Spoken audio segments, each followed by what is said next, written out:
I believe that Terrarians often speedrun the game and never take their time on the worlds, so I want to change that. Over the course of a year, I have been playing on this one world with each stage of progression being blocked until the start of a new month. I have done this so I can seriously take my time in each stage of Terraria Calamity Mod's progression and see what it has to offer.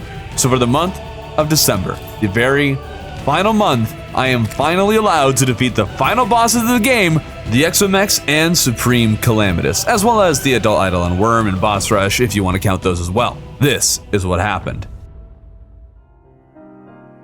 It's the final month, and I went into it wondering whether we'll be spending our time just killing bosses or finishing up all the incomplete builds. As it would turn out, this week would give me a very strong answer. What the heck? Why can't I do damage? This week is going to be a bit different from other ones just because of how things went. There's definitely things going on the screen. I'm just going to say this up front. The Exomechs are the hardest boss I've encountered yet. After some struggling in the underground arena I really wanted to use, I quickly realized I needed to bring the battle outside, just like the others. And now a lot of people were saying I could just skip the Exomechs and go straight to Calamitas, but the checklist says that they are first, and there are recipes that would appear to indicate that the Exomechs should be first, so I wanted to make sure I beat them before moving on to Supreme Calamitas. I'd hate to kill the final boss of the game before clearing all of the bosses before him after spending a whole year in this thing. So I fought the Exomechs over and over again, starting with Apollo and Ares and Thanatos until I decided that the Worm was the easiest one to no-hit before the next phase began, allowing me to clear that phase a bit faster. So I ended up focusing on Thanatos at the start, but all the solo battles against Ares taught me his patterns, which helped greatly. Ares also always ended up being the boss I killed first because he was just the easiest to hit with my whip, and so my summons targeted him. Apparently killing a different boss first or last or something changes the drops you get from the Exomechs. A neat idea, but terrible considering the position I find myself in. As you can no doubt see, there is a lot going on the screen, and honestly, if the battle had this much going on, but from only one boss body, it likely wouldn't be that bad. I say that because with 3 of them, I have to keep an eye out for 3 separate telegraphs, one from each boss individually, but taking my eyes off of one of them will result in me missing the telegraphs of a different one. After some 50 or so attempts, I was just starting to understand the general rhythm of them all, not because I could read them, but because I'd seen it so many times I kinda knew what to do and was just doing the same thing over and over again. I've talked about it before, maybe in the last month or the one before that, but boss battles where it's just projectile spam with nothing to do but just get good aren't bosses I particularly enjoy. Exomechs, I did see some improvement over a long period of time, but there was still a heavy luck factor, as I simply couldn't keep track of every projectile being shot, and I had to just hope I could read the telegraphs of one boss and react reflexively to the other 2. So after a certain amount of improvement, I hit a wall and was stuck just fighting the boss in an endless cycle. What I'm trying to say is that I felt like the boss was a bit too difficult and obnoxious to fight, as no matter how well I knew the patterns, I simply wasn't able to actually keep an eye on all 3 bodies to actually read them. Plus, the transitions between phases could cause some weirdness that killed me way too many times. Eventually, I learned that running horizontally at a very specific point in what I think is second phase helped a lot. Going up and down, particularly at angles, was often helpful, but they were far from a golden bullets, as their patterns would often force me to turn around or go in one direction over another, and changing directions often resulted in being hit. And I found with Exomechs that hits were often stacked, rarely taking only one, usually 3 all back to back to back. I was spent. I really did not like it. I spent 3.5 hours on this boss and was on attempt 84. Alright, I'm doing a lot better at dodging. Alright, we got Aureus early. Awesome. I don't think we've used a revive yet. I think our potions are good. Yeah, we got potions on tap. Alright, this is easily the best we've ever done. Seems going diagonal is best for the eyes. That's good. Very good. Adrenaline, thank you. So we just have Thanatos now. That's fun. Oh my goodness. Oh. 60% left. Okay, I don't know what's going on anymore. I think they've changed. Oh no. Yeah, they definitely have changed. Come on, give me adrenaline, give me adrenaline, give me adrenaline, give me the adrenaline. No! Oh! Right when I had it! Oh, that's the Ohio beam right there, isn't it? Well, I didn't dodge it. Come on, kill him faster. Die already, you. There goes another revive. Holy cow, this is taking forever. Lose health faster, darn you. Come on. Oh, no. Oh, there goes the dodge. Good thing I had it. Still at 10%. Come on. Yes!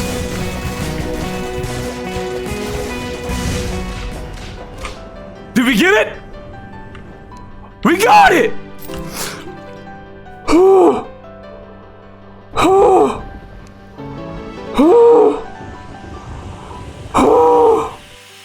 Oh my goodness. That is the longest fight. The longest it has ever taken me to beat any boss in Terraria. It was brutal. It sucked. I hated it a lot. Not how I was hoping to start the final month of the year, but the exomechs have been conquered, and the next time I play Calamity, if that ever happens, I will happily skip over them. And before we continue, if you've been enjoying the video, consider subscribing. At the end of the year, I'll be firing one mini nuke 2 from this rocket launcher for every subscriber that I have. So if you've been enjoying the video and want to support long-form content like this, consider subscribing. We are fighting Calamitas today. Let's go. Final boss time. We will be fighting the adult Eidolon worm and boss rush and all that. I don't know if that'll be today, but we will be fighting Calamitas, so that's exciting. This month is turning into a real short one because I'm doing nothing but fighting bosses non-stop. And yes, that means that this won't be changing today. Supreme Calamitas isn't exactly the easiest boss in the world, due largely to the fact that she turns invincible some 4 times, I think, and you have to dodge these bullet hells over and over and over again. They aren't necessarily the worst thing ever, but let's just say it took a while to figure them out. All right, so she shoots projectiles. Good to know, good to know. Oh, that was like a dash. Oh, she is dead. Oh, okay, well, I think that went very well. Right off the bat, you have to dodge this bullet hell, and following it comes Sepulcher, one of the two. He's this big-legged worm, but before dealing with it, you're supposed to destroy these heart things near the top of the arena. I have never noticed this, and if chat hadn't pointed them out, well, I might still not know that these exist. I always went down to dodge the boss at the start, and so I didn't see them for the first several battles, and kind of just attacked until damage was done. I couldn't really look at the health bar while trying to dodge, so I didn't know I was literally doing no damage for a period of time. One person recommended this rogue weapon called the Supernova, crafted with Exoprism from the Exomechs. I tried it, but things didn't work out. Boom. What the heck? I can't fight like this. The projectiles, they're too big. Oh no. Whoa, what just happened? Oh!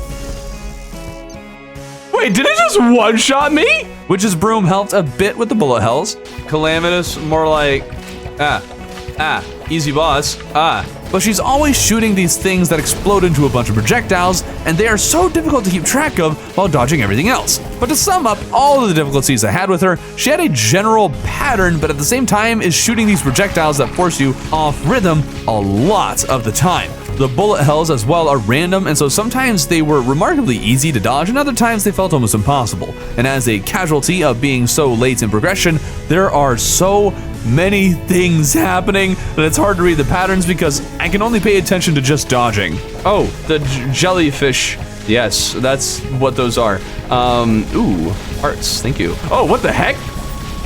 Oh, jellyfish everywhere. Right, the meatballs. Ooh, on top of spaghetti. Oh, there they are. Oh, no. Okay, I have potion. That's exciting. On top of... no, playtime, no! Of spaghetti, all covered with cheese. Darn it! I was so close! I wouldn't get close again for a very long time. I'll spare you the endless battles ending in nothing but repeated death. Eventually, I became familiar enough with the boss to reach the brothers or twins or whatever the pair of dudes Calamitas spawns at some point are called. Couldn't always get to them, but was doing so more frequently. Eventually, I was convinced to replace my Chalice of the Blood God with Drayden's Heart. That was a weird sentence. A lot of people in streams seem to not like the chalice. It's a wonderful accessory. I love the thing, and you will never convince me otherwise. Double check what the description says too. A lot of people didn't seem to actually know what it does, or maybe still thought it did something that it doesn't still do, like it's been updated or whatever. Now, what Drayden's Heart does is change my adrenaline damage into nanotech healing. It also isn't reset every time I get hit. Not even sure it decreases. Considering how the bullet hells are one of the main problems, Drayden's Heart giving me another heal was invaluable, and I started to gradually lean more and more heavily into survivability over damage. I was also chugging all of my potions, and it occurred to me I still had a metric ton of blood orbs I haven't used, and I just gotta say, does anybody ever use their blood orbs? You know, like all of them? Well, I used a lot to make greater luck potions. Are they useful for combat? I doubt it. But I didn't need any other potions, so why not? I don't really... Oh no! Oh! Oh no! No! Oh no, no, no, no, no! Alright, let's see if we can make it back, boys. Just keep running, just keep running, just keep running, running, running. I think this is going to be the one, guys. I think this is it. Ah! My chances of winning this thing did not change until I finally switched to the Exo chair. I've had issues with controlling it in the past, so I was hesitant to equip it, but this thing is the #1 biggest change I made that helped me get closer to killing Calamitas. And one of the big reasons for that was because staying in the chair allowed me to equip other survivability accessories. My end loadout ended up looking like this. A lot of healing, invincibility frames, and extra health. Oh, of course you got wavy bullets. I don't like that. I don't like any of this. Oh, we might... Oh, please tell me that was the last bullet hell. Please tell me that was the last bullet hell. Oh, we got Sepulchre back. Does that mean the hearts are back? Oh, I don't know if I have a revive or not. I don't know how much health it has. Oh, it's still a lot. That's not great. Come on, die faster, please. Die faster. No! Okay, well, there goes revive. What's happening? Wait, what? Is it dead?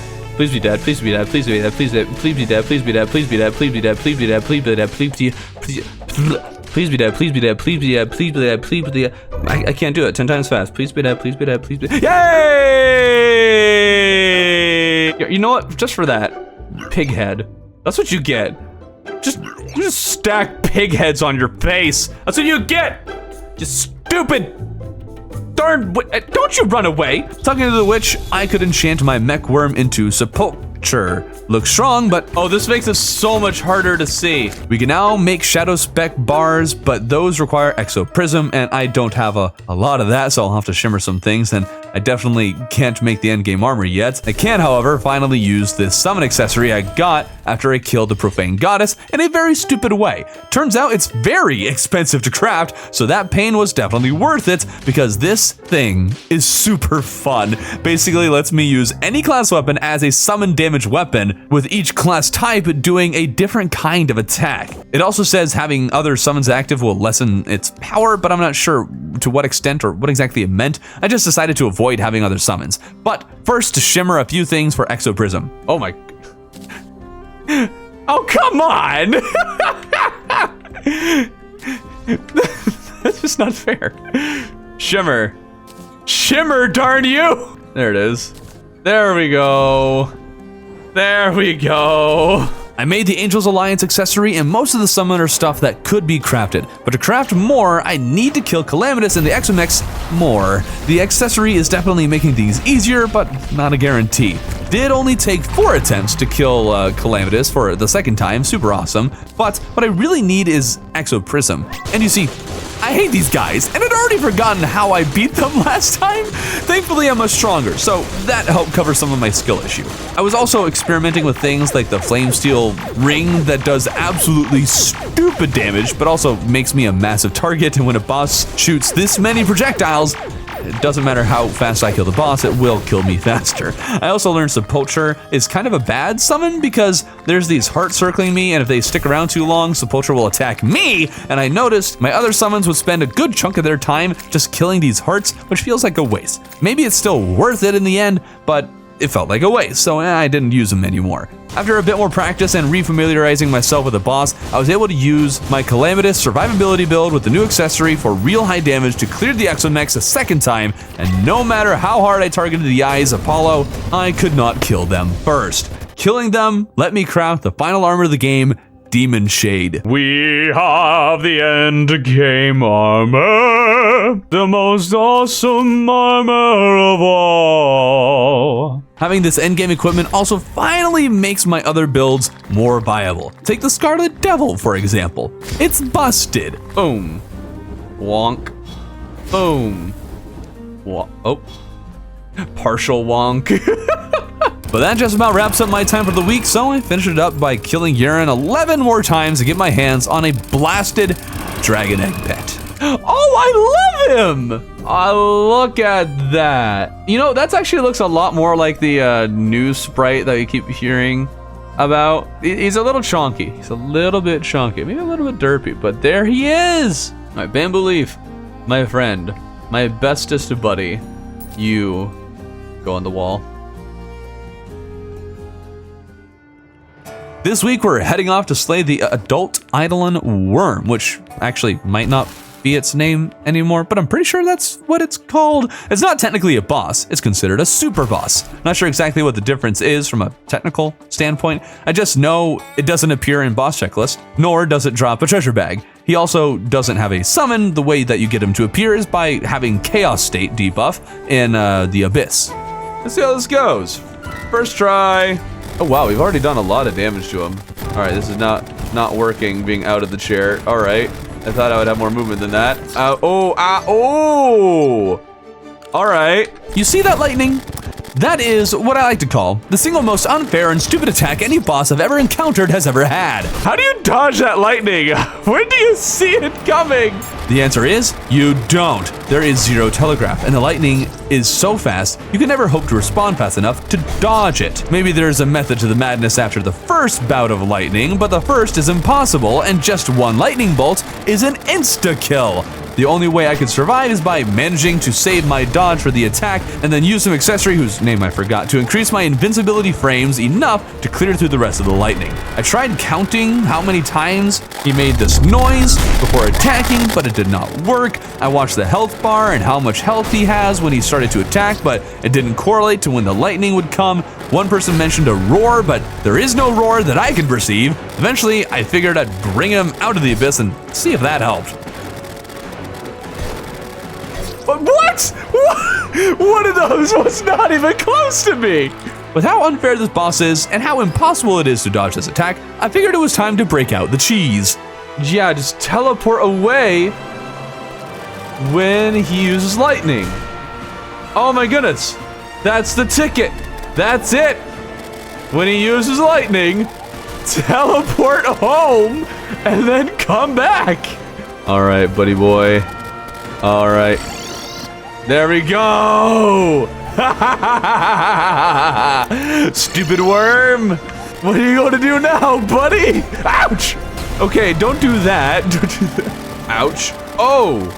Ah! Ah! Oh, come on! I can't outrun them!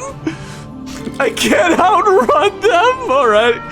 Alright, we teleport away no matter what it is! I found I could do about 20% of the boss's health in the Abyss, where he isn't enraged before the lightning attack, so I dealt that damage and ran away. Had a bit more success with this. Come on! Oh, 25, he's still... Oh, come on!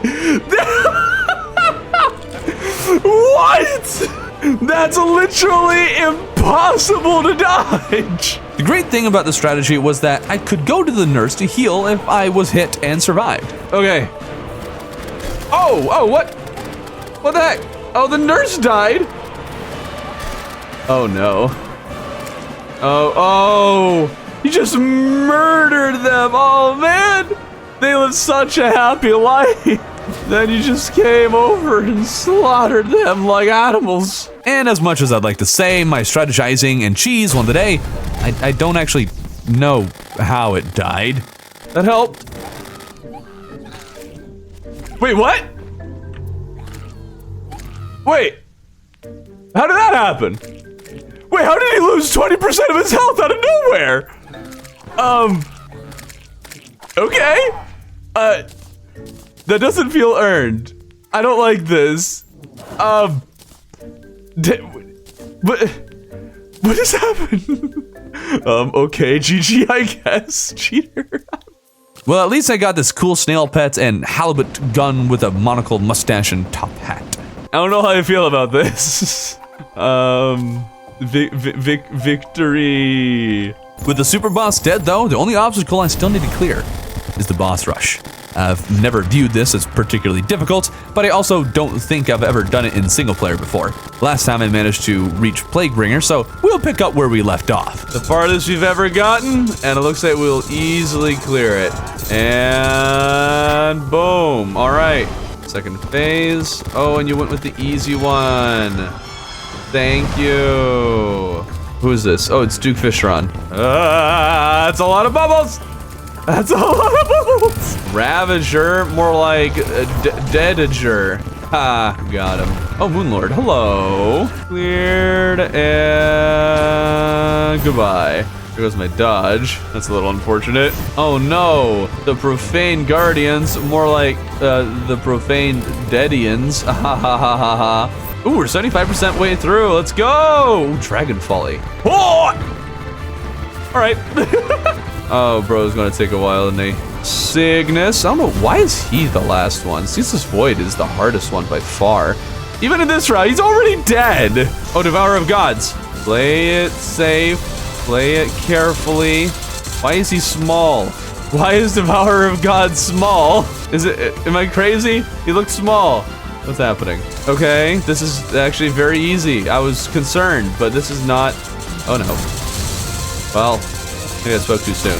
Here, we'll use this and just reduce damage. Boom! That was very easy. Devourer of Gods, more like easy boss. Oh, the exomechs. Oh, shoot. All right, wow, he's dying a lot faster than I would think. What?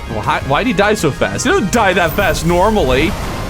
Bogus. Oh, it's so much faster. Okay. Okay.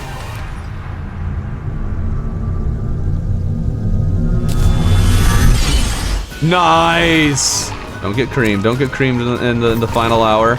Don't get creamed in the final hour. Come on, come on. Oh, bullet hell, bullet hell. Oh, what? I did not see that one even get there. Here come the twins. Come on, come on. Oh, what? What just hit me? Oh, come on, come on. Yes, yes, they're both gone, they're both gone, they're both gone. All right, good, good, good. Come on, come on. Oh, bullet hell. Last bullet hell. Last bullet hell. Last bullet hell. Oh, no. Come on. Okay, get those hearts, get those hearts. Yes, yes, yes. Yes.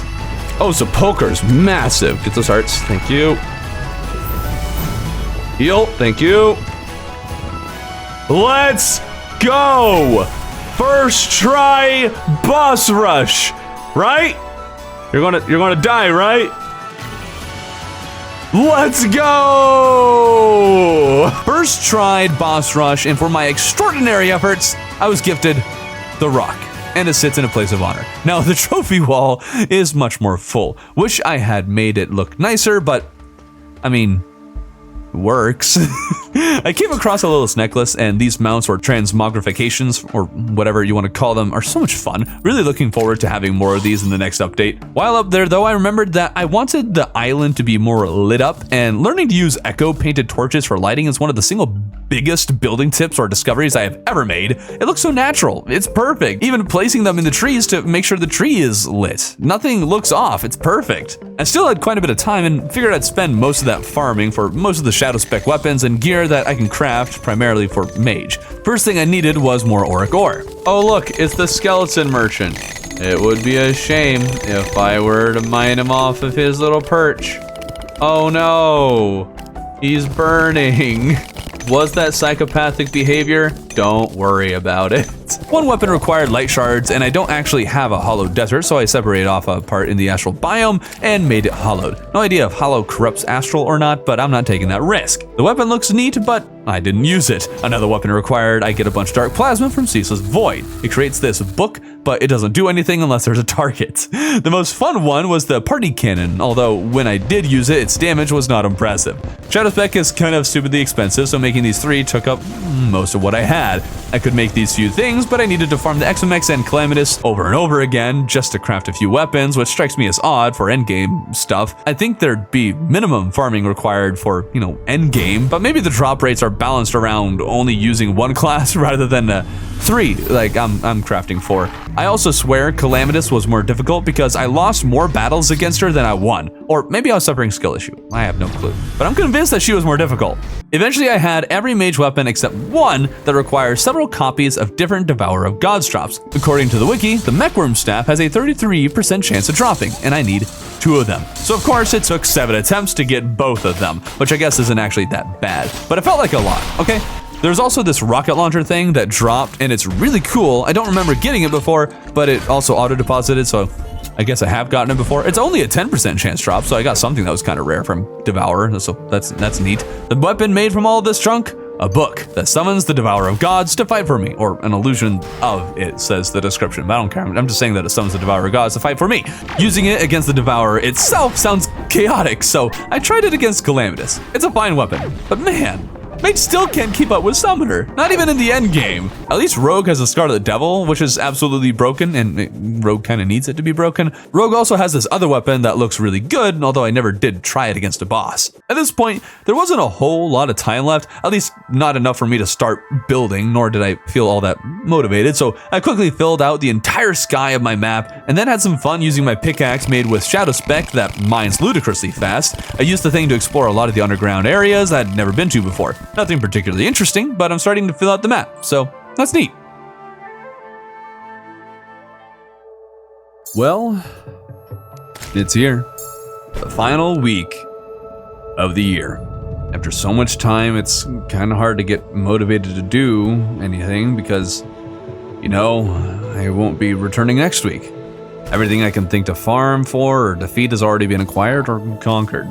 There's nothing particular I want to do that wouldn't take a very long time, and by that I mean things like the Cave Village. I never did actually finish it, but what bugs me even more than that is the Desert Pylon. The arena and homes here I'm pretty sure were built in January and were never touched again, and it has bothered me ever since.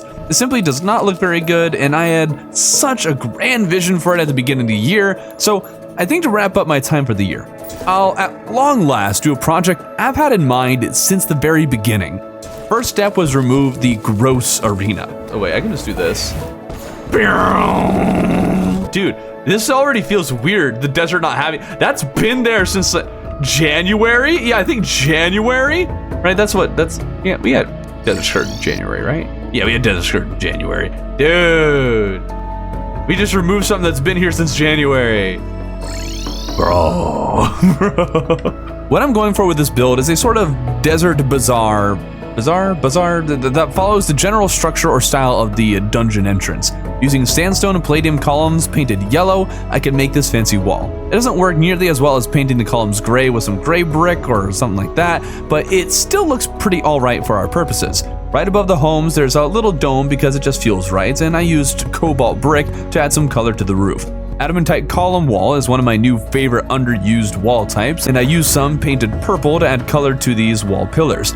The nurse had to have her house moved so the pylon could sit evenly on the platforms between the two homes, and the columns were added. Of course, they were actuated, and I think moving the pylon resulted in something being just a little off. I tried my best to fix it, but the center of the dome is even and the pylon is odd, and even after moving things around, I couldn't get it to be just right. So I guess it's just always going to be ever so slightly off. It's the desert, that's just how things roll. Of course, you can see the falling sand walls that I've added, but I wanted to see something to add a little pop, and discovered a block craftable with the Calamitas stuff called a Cult block, and these things look stupid cool. They do have a problem where if you add a bunch of them, then these cultist marks appear, and I don't want those, so I use them sparingly and just as an accent. I made these banners from those occultist blocks as well, and I'm really sad you can't craft the banners you find in the desert pyramids. Is there any way to get those banners? And the ones from the Sky Islands as well, you know, other than from the structures themselves, is there any other way to get them? There needs to be a way to do that in vanilla. I've always been a fan of how they look and always need more for my builds than what's openly available. Maybe the thing I'm proudest of the build though is placing these item frames with forbidden fragments in them, and once they were all painted with echo coating, it looks like a ring of magical floating rocks. I love it. The Great Sand Shark kept spawning and dying before even appearing on the screen, so I guess we'll add his relic to the build. This outer area needs to be filled in more, so using the occult wall and shadewood fence painted yellow, I made these sort of banner looking things. A couple trees were added and a spring, and then I added sandstone wall with living leaf walls around it to make the whole place a little more lush. Rubble, of course, had to be added. Rubble maker, oh yes, fires alive rubble. Have you seen one before? No, you haven't. I invented it.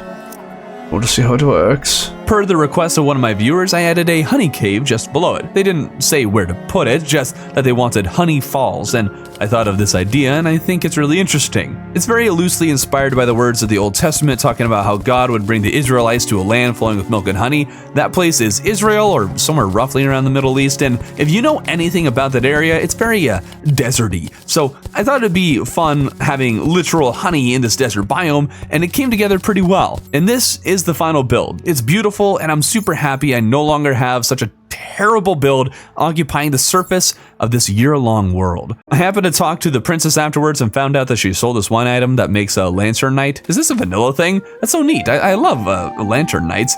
Kind of a random thing to mention, but it's super cool. Now, finishing that desert build took a good hunk of my time, and so there wasn't really a whole lot of time for anything else, since most of my builds either need many hours of work and, well, the others just don't need any work at all. There isn't really any small projects for me to work on. So I decided to spend another large chunk of my time fishing and increasing the size of my glorious crate tower. Didn't quite reach space before running out of bait though. But with that, I only have maybe an hour left on this world, and I want to spend some time reminiscing. We've been here a long time, and for part of that time, I thought it'd be good to add the names of several of those who've made an impact on the world over the course of the year, including people who donated, gave me ideas, and moderated the live streams.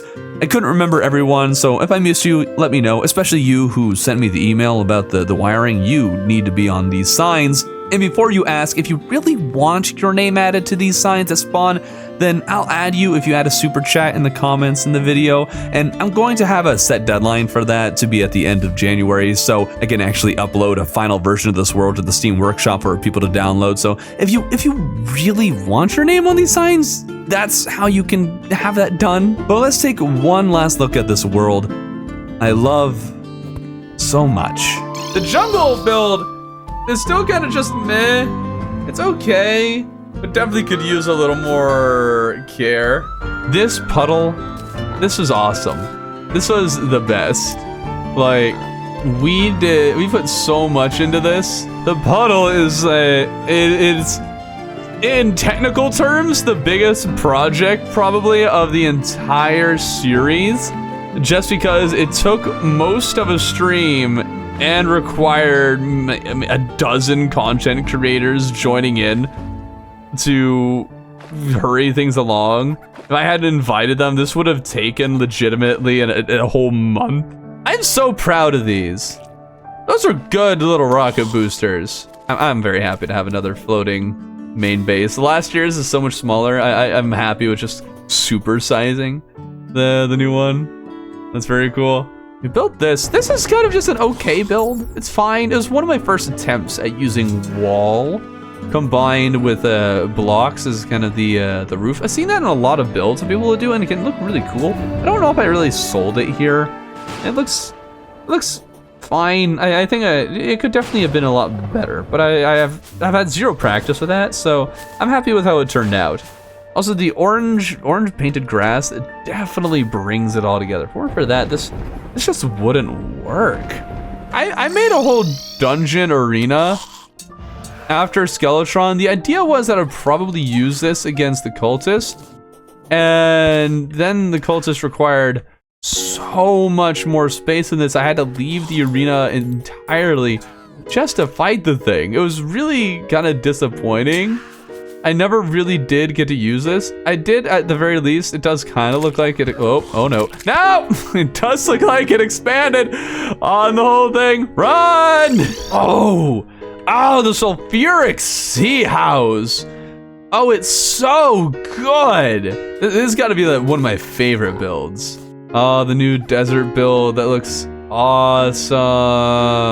The shimmer, it looks nice. I wanted to look like it was floating, like, you know, you'd shimmered it. But I got a shimmer with the stalactites as opposed to one that had the rounded open cave. I wish I had the more rounded one. I could have just mined it and made it look like that, but I already started making the build and felt committed, so I didn't want to stop. I really should have, just so I could have gotten something I was a little more happy with.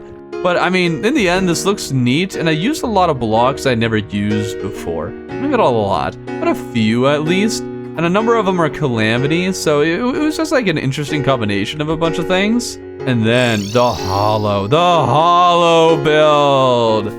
Oh, another one of my favorites. I have loved this build so much. I've gotten to come here a lot of times too, so I've actually gotten to enjoy this build thoroughly. The astral pylon leaves a lot to be desired, but it's fine. Technically functions as the house. Yeah, it's not very good. I couldn't really think of anything for the astral biome. And the brimstone. Oh, I'm so happy. I can visit a bunch of these builds and be excited about them, to see them and say, hey, this looks sick. I'm so happy with it. Oh, there were so many times when I would build and just I would never be content with it. I would think it looks ugly and I would hate it. But now, a lot of these builds I am pumped to see. So this is one of the first builds I made, I think. This was like maybe February or March I made this thing. But specifically this part. This one came a bit later, and it looks neat. I like it. But the one on the left here, this is where it's really at. This is the best one of the two. It's really neat looking. I made it so early, and it looks nice. I was going to echo coat some of this, but I totally forgot to do that. That's fine. It looks fine. This build, I'm so happy with it. The swamp village never turned. I was planning on making it into a bigger village, but it just never happened. I was going to expand it over to the left side. It just didn't really ever, you know, come up. But I think part of that too was that I started working on the underground village. This one kind of took the place of the swamp village. I started making this one, and it was so similar that I decided that this might as well be the swamp village. And boy, howdy, is it the most full build I have ever done. You know, with the most blocks in the most places. There's so little empty space. And now part of me wishes I had more interesting interiors for these. But I'm also kind of happy to keep the buildings, like the interiors of them, being relatively simple because it makes them stand out amongst all the noise. So the whole outside area has just got all of the stuff going on with it, which really makes it so the buildings pop as something that's unique, as something that is different from everything else. So as much as I would like to make them look better, I do think it really works with this build because, you know, they're different. Oh yeah, wait, dude, the prototype, the elevator. Oh, I'm so glad I kept this. I am so glad I kept this. Oh, I hit the wrong button. I'm not doing it right. I'm not doing it right. Dude, Sky Civilization. This is one of my favorite things. Oh, I have too many favorite things going on here. Too many favorite things. Just look at it. Just look at it. It's so cool. Oh man, this is so cool. And, well, that marks the end of another year. I won't return to this until I'm streaming its total destruction. Don't worry, I'm blowing up a duplicate. But yeah, this is goodbye. Thank you so much to those of you who have watched the entire year, those who've watched all the way through the end of the video, to those who shared how much you've loved the series. And I'm afraid next year there won't be another, as things have come up in life that would make it hard to do another, and I want to pursue other projects in, Terraria, but maybe someday, with the 145 update or something, we'll give the year-long journey another go. Or maybe something similar. But with that said, perhaps for the last time, this is the end.